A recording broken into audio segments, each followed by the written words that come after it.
이 옆 사람과 함께 인사합시다. 말씀으로 굳건합시다. 말씀으로 굳건합시다. 요즘 조금 부정적인 뉴스로 시작할까 해요. 정말 하루도 개신교 관련 뉴스가 안 나오는 날이 없는 것 같습니다. 소년보 세계로 목교회죠. 어린이 집회 장면이 뉴스에 나왔는데 초등학생 아이가 이렇게 묻습니다. 원수를 사랑하라 하셨는데 김정은이나 이재명 같은 사람도 사랑해야 하나요? 그러자 군중은 아주 기특해하며 호응과 긍정의 박수를 보냅니다. 답을 하는 강사가 더 가관이에요. 들어보셨나요? 이렇게 대답합니다. 원수와 마귀를 잘 구분해야 합니다. 마귀는 대적하라고 했어요. 이런 식으로 대답을 합니다.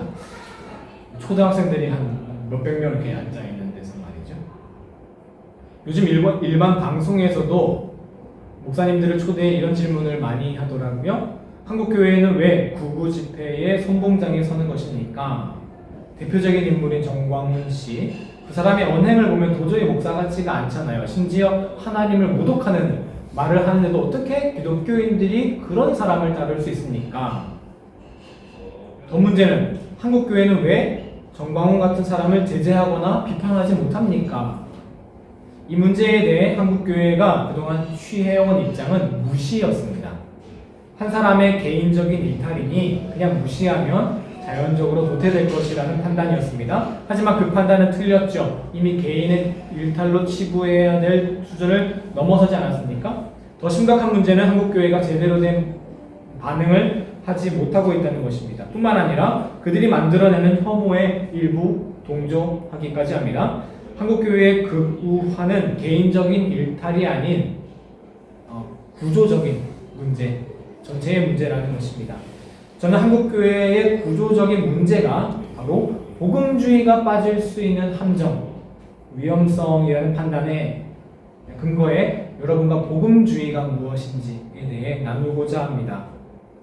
복음주의를 바로 알 때 한국교회의 신앙의 문제, 위험성이 어디에 있는지, 약점이 어디에 있는지, 또한 기독교 안에서 나의 신앙의 위치는 어디에 있는지를 알 수 있습니다. 왜? 한국교회는 교단 불문하고 이 복음주의라는 신앙의 노선 위에 서 있거든요. 복음주의는 일단 여러분 긍정적이고 장점이 많은 아주 좋은 신앙의 노선입니다. 예수님의 십자가의 사랑과 그 은혜에 푹 빠지는 그런 뜨거운 믿음이 자랑이고요. 또 이제 전통적인 권위가 해체되는 이 포스트 모더니즘 시대에 성경의 권위와 기독교 전통의 가치를 지키는 그런 수호자 역할도 하고 또 선교에 대한 열정도 뛰어납니다. 하지만 이런 복음주의도 잘못 이해한다면 위험한 함정에 빠지게 된다는 것이죠. 어떤 함정이 숨어 있는지 복음주의가 우리나라에 오기까지의 변천사를 통해 살펴보겠습니다. 복음주의라는 말의 기원은 루터가 처음 사용한 말로 보시면 에반겔리시, 복음주의라기보다는 복음적이라는 번역이 더 맞습니다. 구원은 율법을 지킨 나의 공로가 아니라 무엇으로 받는 거예요? 믿음으로 인한 하나님의 은혜로 받는 것이죠. 이게 기쁘고 참된 기쁜 소식, 복음이라는 겁니다. 그래서 루터는 이 믿음을 복음적인 신앙이라고 표현했습니다. 그래서 에반겔리시는 지금까지도 개신교 전체를 의미하는 단어로 사용됩니다. 그런데 종교개혁 이후에 기독교 신앙이 다시 교리화, 딱딱해졌어요.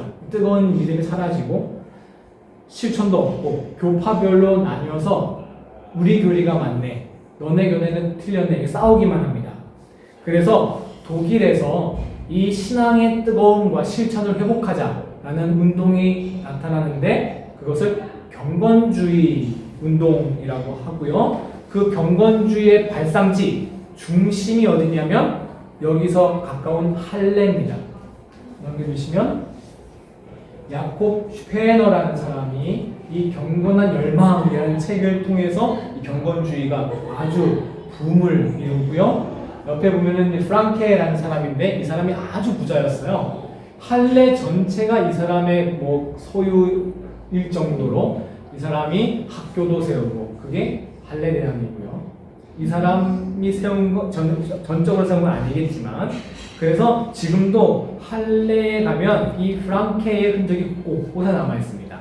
연결해주시면 여기 이제 그 사람의 그 뭐라고 하죠? 기념 그 재단 뭐 그런 거라고 해요. 그리고 이 독일의 경건주의 운동에 영국에서 온 성공의 사제가 아주 감명을 받아요. 그래서 영국으로 돌아가서 성공회가 아주 규율이 강하지 않습니까? 그런데도 그 제재에도 불구하고 이 성공회 성당을 벗어나서 가장 가난한 사람, 영국의 그 당시에 광부들을 찾아가서 그곳에서 설교를 합니다. 구제 활동을 하고요. 거기서 막 뜨거운 기적의 역사, 신유의 역사, 방언의 역사 이렇게 막 나타납니다. 부흥의 원조라고 할 수가 있어요. 그가 바로 그 운동이 커져서 감리교가 되고요. 그가 바로 존 웨슬리입니다. 이에 그의 영향력은 감리교뿐만 아니라 영국과 유럽을 넘어서 미국까지 이어집니다. 그래서 이 영국을 중심으로 미국까지 개신교의 체질이 바뀌어요. 어떻게? 아주 이성을 중요시하는 교리 중심의 신앙에서 뜨거움을 중심으로 생각하는 이제 체험의 신앙으로 바뀝니다. 이렇게 신앙이 뜨거워지다 보니까 교단별로 교리가 조금 다른 거는 뭐 크게 안 중요해지잖아요. 뭐가 더 중요하겠어요? 이 뜨거운 믿음을 안고 복음을 전파해야 되겠죠. 우리가 좀 선교를 효율적으로 하자. 그래서 선교를 위해서 이 교단들이 연합을 합니다. 그게 1846년에 세워진 WEA 세계 복음주의 연맹이라고 하는데요. 이것을 계기로 복음주의라는 의미가 축소가 돼요. 어떻게? 개신교 안에서도 아주 신앙의 뜨거움과 복음 전파를 강조하는 그룹으로 말이죠. 그래서 여기 우리 바로 옆에 있는 루터 교회는 복음주의, 여기에 해당하는 복음주의 교회라고 할 수 있을까요? 아니에요. 루터 교회는 복음주의라고 할 수가 없어요. 그리고 우리 여기 보면은 조금 당황스러울 만큼 되게 뭔가 세미나 듣는 것처럼 예배 드리시잖아요. 왜 그럴까요? 그때 시작된 그 뜨거운 그거 있죠. 그게 여기까지는 안 온 거예요.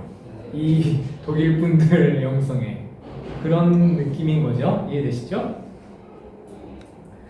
그런데 그 다음 미국에서 복음주의라는 용어가 다시 한번 변화를 겪습니다. 1800년대 미국은요 정말 다양한 교단과 신학 사상의 용광로라고 할 수 있었어요. 합리적인 이성을 워낙 강조해서 삼위일체마저 부정해버리는 유니테리언이라는 교파도 있었고요. 또 반대는 아주 통성기도조차 안 돼. 통성기도도 인간의 노력이야. 그것도 금지시키는 아주 극보수적인 깔뱅주의, 장로교 신학도 있었고요. 매우 다양했습니다. 특히 스코틀랜드 출신 장로교 신학자들이 매우 보수적이었거든요. 이들은 계몽주의 영향으로 계몽주의 영향의 이 진보 신학을 그냥 다르다라고 생각 안 하고 기독교의 본질을 위협하는 아주 마귀 세력 이렇게 생각을 했어요. 그리하여 1910년대에는 이런 책이 나오는데요. The Fundamentals 근본적인 것들이라는 책을 냅니다. 기독교의 신앙의 가장 근본적인 것 5가지를 소개하는 소책자를 내요. 이 5가지가 뭘지 한번 여러분 상상이 되세요? 어떤 것이 기독교 신앙의 가장 근본적인 5가지일까? 바로 이렇습니다. 성경의 무호성, 그리스도의 동정녀 탄생, 그리스도의 대속, 그리스도의 부활과 재림, 성경의 기적의 역사적 실제성. 아니 내용만 보자면 이들을 근본주의자다 이렇게 부정적으로 폄훼할 수 있겠습니까? 여러분 우리가 대부분 다 받아들이고 있는 신앙의 근본들 맞잖아요, 그렇죠? 그래서 이들에게는 계몽주의와 과학 시대 속에서 기독교의 정통 가르침이 막 희미해질 때, 무시당할 때 기독교 정통 가르침을 다시 이제 지켜냈다는 그런 긍정적인 역할이 있습니다. 하지만 근본주의의 문제는 내용보다는 태도에 있었어요. 첫째는 어떤 태도냐면 반대주의라고 해서요. 우리 신학이 이렇다, 우리는 이런 신학을 가져야 된다라는 게 아니라 저거는 나쁘다, 저건 틀렸다 이렇게 반대하는 것으로 자기 신앙의 정체성을 삼는 거예요. 무조건 반대하는 거죠. 그러다 보니 일단 반대할수록 신앙이 더 좋아 보여. 심지어 과격하고 선을 넘는 반대 행위를 용인하는 사태까지 이르러요. 이것이 오늘날 우리나라의 복음주의 함정이 되는 겁니다. 여기서 이 복음주의의 과격하고 반대하는 그 복음주의의 씨앗이 생겨나는 것이죠. 또한 고립주의라고 해서요, 일반 사회와 완전히 단절이 됩니다. 그냥 우리들끼리 그냥 모여 사는 거야 이런 식으로 말이죠. 이들이 사회와 단절되게 된 직접적인 계기가 있었어요. 1925년 재판이 하나 열리는데요. 별명이 재밌습니다. 원숭이 재판. 보시면 이 사람이 스콥스라는 사람인데요. 생물학 교사였습니다. 그런데 이 생물학 교사가 진화론을 가르치면 안 되는 학교, 그러니까 진화론에 금지가 되어 있었어요. 그럼 반대로 생각하시면 안 됩니다. 진화론을 가르치는 것이 금지가 되어 있었습니다. 그런데 그 학교에서 진화론을 가르쳐서 고소를 당합니다. 결론은 이 교사가 벌금 당시로 $100를 받는다고 해요. 엄청난 돈이었다고 하는데, 근데 문제는 창조론을 주장하는 원고 측의 태도였다고 해요. 매우 고압적이고 막무가내인 모습을 보였다는 거죠. 이 재판은 전 세계에 생중계되었고 결국 미국 사회에서 이들 근본주의자들은 반지성적이라는 딱지를 붙게 됩니다. 결국 이들은 사회와 고립되고 단절되는 선택을 선택합니다. 그리고 한 세대가 흘러서 이 근본주의 그룹 안에서 자성의 목소리가 나와요. 야, 우리가 이렇게 사회와 고립되어서 되겠냐. 그래서 기존의 근본적인 그 신학 사상, 그 5가지 있죠? 그거는 유지하되 사회와 유연하게 소통하자. 이런 의견이 나옵니다. 그 대표적인 책이 바로 복음주의자의 불편한 양심. 진짜 제대로 번역하면 현대 근본주의자의 불편한 양심이라고 하는데, 근본주의의 이 태도 문제를 지적한 책인 거예요. 이 책은 아주 오래된 책인데 지금도 여러분 읽어볼 법합니다. 우리 기독교인으로서의 태도의 문제에 대해서 진지하게 고민할 수 있습니다. 이들은 이전 근본주의, 자기 앞세대 그분들과 자신들을 구분하기 위해서 자신들을 이렇게 신복음주의라고, 네오 에반젤리컬이라고 명명을 합니다. 근데 이 운동이 미국 사회뿐만 아니라, 미국 교회뿐만 아니라 아주 미국 전역에 큰 영향력을 미쳐요.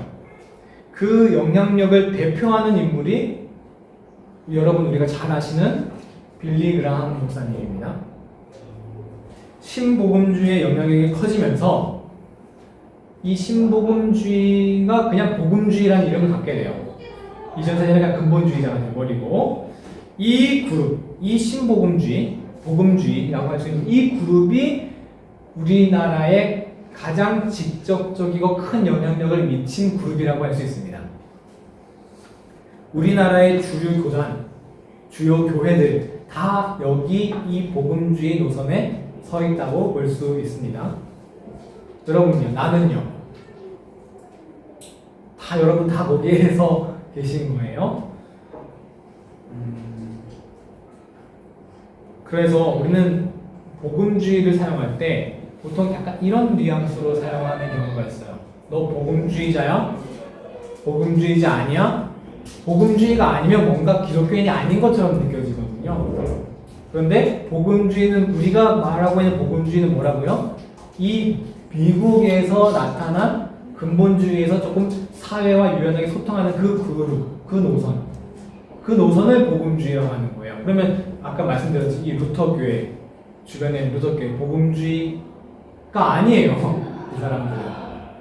또 네덜란드의 개혁교회, 뭐 여기 스위스의 개혁교회, 이런 교회들이 있고 복음주의가 아니에요. 우리 입장에서 말이죠. 간단하게 정리하면 1900년도 초에 스코틀랜드 장로교를 중심으로 한 매우 근본적인 그 그룹이 극단적인 태도로 사회와 단절되는데 거기서 좀 유연한 태도를 가지면서 기존 신학은 유지하되 사회와 소통하며 복음 전파에 매우 집중했던 그룹, 이들을 오늘날 우리가 말하는 복음주의자라고 부릅니다. 하지만 여전히 사회와 소통을 하면서 근본주의에 남는 그룹도 당연히 있겠죠. 이들은 아마 자신들이 진짜 복음주의자라고 생각을 할 거예요. 그러니까 우리가 진짜 복음주의다라 이렇게 말하는 거예요. 그리고 신복음주의는 이거 복음을 변질시킨 나쁜 놈들이다. 이거는 무신론자보다 더 나쁘다. 뭐 이런 식으로 비판을 하는 거죠. 하지만 사회와 소통을 하려면 여러분 어떻게 하겠어요? 조금은 과격한 표현을 자제할 필요가 있겠죠. 근데 그 과격한 표현을 자제하는 게 이 근본주의자들이 보기에는 뭐예요? 타협이고 변질인 거예요. 물론 이 두 그룹이 원래 하나였기 때문에 명확하게 막 구분되거나 그렇지 않습니다. 이 중간쯤에 애매하게 서 있는 위치에 있는 사람도 많아요. 이 중간쯤에 서 있는 신앙의 위치가 아마 저는 개인적으로 우리 한국교회라고 생각을 해요. 아무튼 이 차이 때문에 이제 여러분 읽어주시면 WEA와 로잔 대회라는 걸 여러분 들어보셨어요? 이런 논쟁이 나오는데요. 들어보신 분은 손 한번 들어주시겠습니까? 굳이 뭐 이거 설명할 필요가 없었네요. WEA 여러분 뭐였죠? 영국에서 아주 믿음이 뜨거워져서 교리 차이는 뭐 크게 중요하지 않으니까 선교를 위해서 모였던 그 단체 있죠? 근데 이 단체가 있고 또 로잔 대회도 조금 비슷해요. WEA는 선교가 목적이지만 로잔 대회는 자유주의 신학에 대항해서 복음주의자들이 이제 보수적인 신학을 이제 정립하자 해서 모인 단체예요. 조금 더 보수적일 수 있죠. 물론 비슷합니다. 이 로잔 대회를 기획한 분이 아까 앞서 소개한 빌리 그레함입니다. 그런데 신복음주의에 반대하며 근본주의 측에 남은 집단이 있죠. 그들이 보기에 이 WEA와 로잔 대회는 어떻게 보이는 거예요? 변질된 복음인 거예요. 여러 이유가 있겠지만 제가 보기에 가장 결정적인 이유는 미국 근본주의자들 입장에서 유럽의 복음주의자들이 충분히 보수적이지 않기 때문이에요. 근데 이 미국의 이제 신복음주의자라고 하는 뭐 빌리 그레함 이런 사람들이 유럽의 복음주의자들과 연합한다고 하니까 이게 변질이라고 느껴지는 거죠. 제가 보기에 가장 미국 복음주의와 유럽 복음주의의 가장 큰 차이라기보단 눈에 띄는 차이는 창세기 1장에 대한 해석이에요. 미국 복음주의는 여러분 아까 어떤 일이 있었죠? 스콥스 원숭이 재판, 그 한번 창조론, 진화론 이런 논쟁을 한번 겪었잖아요. 여기 엄청 민감합니다. 그들에게 창세기 1장을 문자 그대로 해석하는 것은 복음, 그 믿음의 척도예요. 문자 그대로 해석해야 되는 거예요. 반면 유럽 복음주의 교회에서는요, 진화론, 창조론 이게 문제된 적이 없어요. 심지어 이분들에게는 진화론이 왜 창조론에 반대야? 이 도식 자체가 없어요. 21세기 최고 복음주의 신학자라 불리는 존 스토트라는 목사님이 있습니다. 성공의 신부인데요. 요 책이 아마 한국에서 제일 유명했는데, 개신교 신학을 여러분 진보와 보수로 나눈다면, 뭐 굳이 나눌 수 없지만 반으로 나눈다면 이분은 이제 보수 측에서 가장 이렇게 인정받는 분입니다. 그리고 이제 앞서 말씀드린 로잔 대회 있죠. 빌리 그레함 목사님이 사람을 모으고 이분이 그 로잔 대회 선언문을 작성을 합니다. 그러니까 미국 복음주의자들 다 모여. 미국 대표 누구야? 빌리 그레함. 유럽 대표 누구야? 이분인 거예요, 존 스토트. 그만큼의 이제 위상이라는 거 아시겠죠? 근데 이분은 복음주의를 대표한 아주 보수적인 신학자임에도 불구하고 창세기 1장을 문자적으로 해석하지를 않아요. 사실 이는 어찌 보면 당연한 겁니다. 왜? 여러분 보수적이라는 거는 전통을 중요시한다는 거잖아요. 우리 기독교는요, 전통적으로 초대교회부터 창세기 1장을 문자로 쪽으로 해석한 적이 없어요. 심지어 기독교 신학의 기둥을 세웠다는 기독교 신학의 아버지 어거스틴이라는 분이 있습니다. 이 책 여러분 집에 이런 거 꼭 하나씩 이 책 하나씩은 있잖아요, 그렇죠? 이거 쓴 사람이에요. 기독교 신학을 시작한 분이에요. 이분도 창세기 1장을 다루는데 문자적으로 해석하지 않아요. 심지어 우리 개신교 모든 신학에서 가장 보수적이라는 칼뱅도 창세기 1장을 문자적으로 해석하지 않는다. 문제는 있지만요. 그렇게 말합니다. 하지만 진화론 창조론에 민감했던 미국 복음자들의 의견은 달랐죠. 그럼에도 미국의 이제 근본주의자가 아닌 신복음주의자들은 이제 소통해야 되잖아요. 그러니까 이 창세기 1장을 문자적으로 받아들이지 않은 유럽 복음주의자들과 연합을 하는 거예요. 그러니까 이제 미국 근본주의자들의 입장에서 보기에는 이 WEA 로잔 대회 이건 타락한 거죠. 제가 왜 말씀드리냐면 유튜브 알고리즘 보니까 이제 한국에서 이 WEA 세계 복음주의 연맹 이 총회가 10월에 열리더라고요. 그래서 넘겨주시면 하나 더 넘겨주시면 WEA 검색해 보면은 여러분요 WEA 서울 총회 중단해야 WEA 현실상 뭐 이렇게 나와. 이게 막 뜰 것 같아서. 작년에 로잔 대회 2024년에 로잔 대회도 우리나라에서 개최됐거든요. 그때도 막 이런 논쟁들이 좀 많았어요. 모르고 계셨다니까 굳이 제가 혹시 이런 것 때문에 잘 분별하시라고요.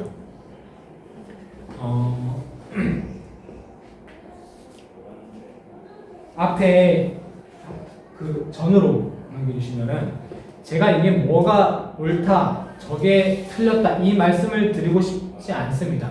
여러분 신앙은요, 제가 저번에도 한번 설교했듯이 제가 목사가 하는 대로 믿는 게 아니에요. 결국은 내가 믿는 거예요.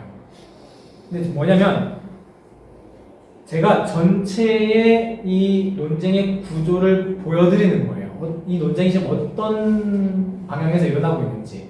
전체 신학계를 이렇게 위에서부터 보수적인 것으로 밑으로 진보적인 것으로 이렇게 줄을 세워보면요. 반으로 한번 나눠볼게요. 이렇게.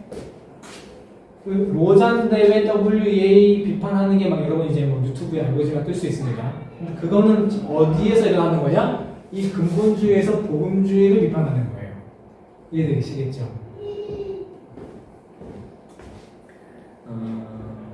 오늘 설교에서 이제 정말 중요한 건 이 미국의 복음주의가 우리나라에 들어오게 된 경위인데요. 우리나라 최초의 개신교 선교사라고 하면 두 명을 뽑습니다. 1885년에 아펜젤러와 언더우드 선교사님. 원래 알렌이라는 선교사가 그보다 1년 전에 먼저 들어오거든요. 근데 이분은 선교가 이제 아직 금지되었을 때, 조선에 선교가 금지됐을 때 이제 고종의 아주 특명으로 의료사, 그러니까 의사 자격으로 들어와요. 이분이 세운 게 이제 광해원이라는 병원인데 이게 오늘날의 여러분 신촌 세브란스 병원이고요. 아무튼 수일수 선교 목적으로 처음 온 선교사는 감리교회 아펜젤러, 장로교회 언더우드입니다. 이분은 이제 20대 초반에 오신 정말 대단한 분들인데요. 수화자 세문안교회 다녔던 분 혹시 계십니까? 이 세문안교회 계시면 세문안교회 이렇게 생겼더라고요. 옛날에 이거 기억하세요? 이게 세문안교회였는데 제가 기억하는데 이렇게 됐더라고요. 사진만 뭐 아직 못 봤는데 아무튼 이 세문안교회를 초대 목사님이시죠. 그런데 이 언더우드 목사님이 어디 출신이냐? 이제 북장로회 출신인데 이 북장로회가 어디냐? 아까 앞에서 설명드렸던 The Fundamentals, 가장 이제 그 기독교 근본주의적인 거기 출신이 바로 이 북장로회입니다. 언더우드 선교사님이 거기 출신인 거예요. 그래서 선교 초기에 교단들이 각 지역을 나눠서 선교를 합니다. 서로 싸우면 안 되니까 여기 보시면 이 파란 부분이 장로교가 성경 부분이에요. 진한 파란 부분. 주로 이제 북쪽에 북한의 서쪽 그리고 우리 지금의 이제 경북 지역 위주로. 근데 여러분 이 북장로교회가 뭔가 그냥 이때 북장로교회는 당시 조선 인구 있잖아요. 평양을 맡았으니까 이 평양에 있는 기독교인 개신교인이 전체 조선의 기독교의 70%나 됐다고 합니다. 그러니까 북장로회가 전도를 정말 잘한 거죠. 선교를 너무너무 잘한 거죠. 이 1907년의 평양 대보험운동 이것도 다 이 북장로교회 소속 목사님, 선교사님들에 일어난 거죠. 왜 그랬을까? 왜 이 북장로교회가 유별나게 큰 부흥을 이뤘을까? 우리나라는 정말 특별하게도 선교사가 오기 전에 성경을 먼저 읽어서 스스로 신앙을 시작한 민족이거든요. 우리나라가 사실상 전도를 하는 사실상 선교사인 거예요. 사실상 선교사였던 성경 판매원이라는 직분이 있을 정도였습니다. 이분들이 성경 판매한 게 뭐 어마어마하더라고요. 하루에 뭐 15권씩 팔고 막 이렇게 성경은 우리나라 신앙이 뿌리내는데 아주 중요한 역할을 했습니다. 그런데 언더우드 선교사님 출신의 이 북장로회, 이 장로교 어느 성경에 대해 어떤 신학적 입장이었어요? 근본주의 성향을 보일 만큼 철저하게 성경 모련, 하나님의 영감으로 된 거다. 아주 철저하게 성경의 권위를 강조하는 교단이었어요. 그렇죠? 근본적인 것들 이 책에 보면 1번이 성경 무호 아닙니까?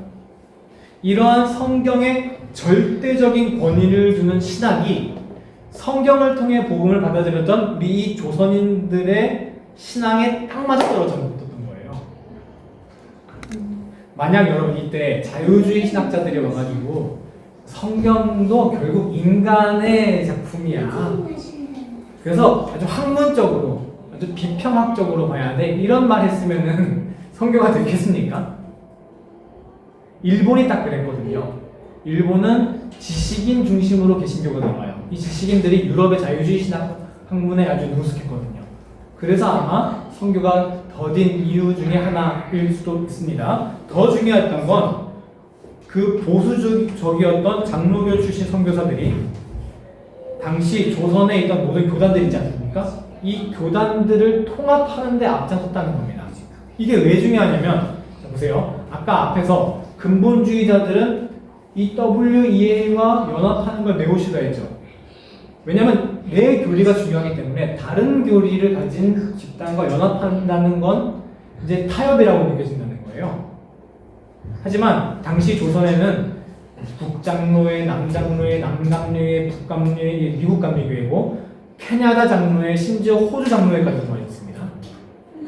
이 교단들이 연합하는 걸 넘어서 소위 뭐 조선 기독교회 이렇게 하나의 통합된 교단을 만들고자 했다는 거예요. 그리고 여기에 가장 보수적이었던 장로교가 앞장섰다는 거죠. 이건 무엇을 의미하냐? 당시 장로교의 선교사님들은 성경무 아주 근본적인 신학을 가지고 있었으나 그 신앙이 미국의 근본주의자들과 달리 이 조항 하나하나에 따져서 교파끼리 싸우는 그런 건강하지 못한 신앙이 아니라 매우 건강한 신앙이었다는 겁니다. 이분들도 분명 자신들의 전통을 따라 성경 무호를 강조했을 거예요. 성경 무호는 굉장히 근본주의적인 신학이거든요. 하지만 그들의 신앙은 성경 무호라는 조항에 집착해서 야 이건 믿어야지 우리 편이고 이건 믿지 않으면 기독교인 아니야. 이런 식의 교리적인 믿음이 아니었다는 거예요. 만약 이들이 교리 하나 갖고 트집 잡는 그런 건강하지 못한 신앙이었다면 통합을 할 이유가 없었겠죠. 그래서 저는 이분들의 신앙을 교리적인 믿음이 아니라 태도로서의 믿음 이렇게 이름을 붙였어요. 이게 제가 붙인 겁니다. 이런 용어는 없습니다. 태도로서의 믿음. 성경 무호라는 매우 근본적인 교리를 받아들여요. 근데 이것을 교리, 조항으로서가 아니라 태도로서 받아들인다는 거예요. 어떻게? 그만큼 성경의 권위 앞에 엎드리는 겸손한 태도로 성경 모의 교리를 받아들이는 거예요. 그만큼 성경을 내 삶의 정말 등불로, 내 삶을 인도하는 등불의 위치로 인정해드리는 그런 태도로서 성경 무어의 교리를 믿는 거예요. 이해되시죠?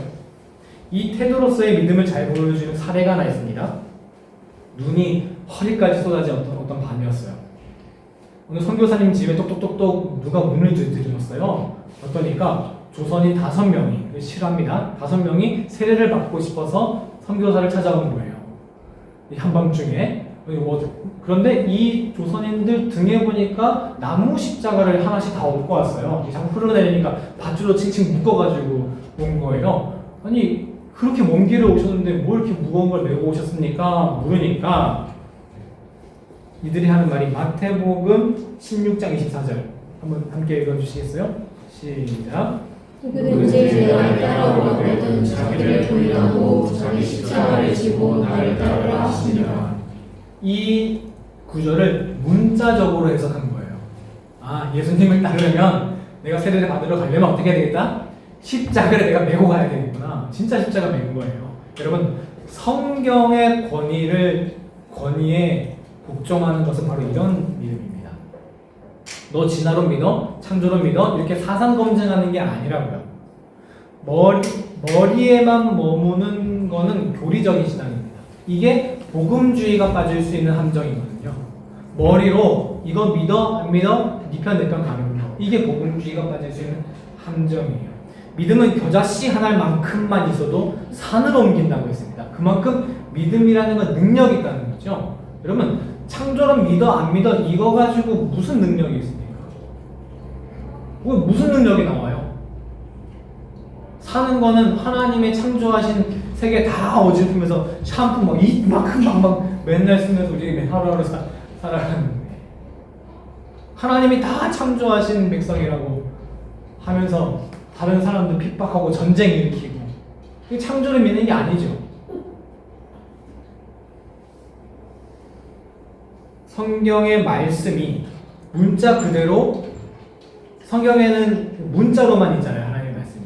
그 문자가 내 삶으로 나타나게 되는 것, 그것이 성경을 문자대로 믿는 것이고 그것이 성경 무어를 믿는 진짜 믿음입니다. 많은 목사들이 천국과 지옥을 믿어야 한다고 천국 지옥 안 믿으면 이거 이단입니다 이렇게 설교를 합니다. 그러니까 하지만 아무리 천국과 지옥이 있다고 목에 핏대를 세우며 설교한다고 해도 뭐합니까? 돈 문제, 세습 문제, 이제는 권력형 비리까지 이런 거 보면은 마치 지옥이 없는 것처럼 살잖아요. 지옥이 있다고 진짜 믿으면 어떻게 그렇게 살겠어요? 그렇죠? 아무리 천국과 지옥이 있다고 말로 떠들어서 뭐합니까? 아무것도 나누지 않고 어떻게든 더 갖기만 하려고 아둥바둥 마치 이 세상이 전부인 것처럼 산다면 그건 천국을 믿는 게 아니죠. 천국을 믿는다면 내가 내일이라도 천국 간다 라고 믿는다면 어떻게 이 땅에 그리 집착하며 살겠습니까? 말로만 천국 지옥이 있다는 것이 아니라 진짜 천국이 있는 것처럼 이 땅이 아니라 하늘의 보화를 쌓으며 살아가는 삶, 그게 천국을 진짜 믿는 거죠. 문자적으로 이 땅에서 이별한 사랑하는 가족을 반드시 내가 하늘나라에서 만날 수 있다 라는 확신을 가지고 내가 나중에 그분 만나면 내가 한 점 부끄러움 없이 살아야지, 다시 만날 때 정말 기쁘고 자랑스럽게 만나야지, 그렇게 그만큼 살아가는 것, 이것이 진짜 천국을 믿는 건 아니겠습니까? 오늘 성경 본문에서 예수님께서 이야기 하나를 들려주셨습니다. 한 사람이 아들이 둘이 있는데 맏아들에게 포도원에 가서 일을 좀 하라고 했습니다. 맏아들이 이제 대답은 잘해요. 네! 하고 가서 귀찮다고 안 했어요. 둘째는 좀 성격이 좀 대발하져요. 뭘 그런 거 쉽게 안 해! 라고 했는데 괜히 아빠한테 미안해서 가서 일을 했어요. 예수님이 물어보시죠. 누가 하나님 뜻대로 살았는가? 누가 진짜 믿음을 가진 사람이겠습니까? 진짜 성경을 믿는 것, 진짜 하나님의 말씀을 믿는 것, 우리가 이것을 다시 한번 묵상하고 그럼으로써 복음주의 함정에서 우리가 자유로워지는 여러분 다 되시기를 예수님의 이름으로 간절히 축원하겠습니다.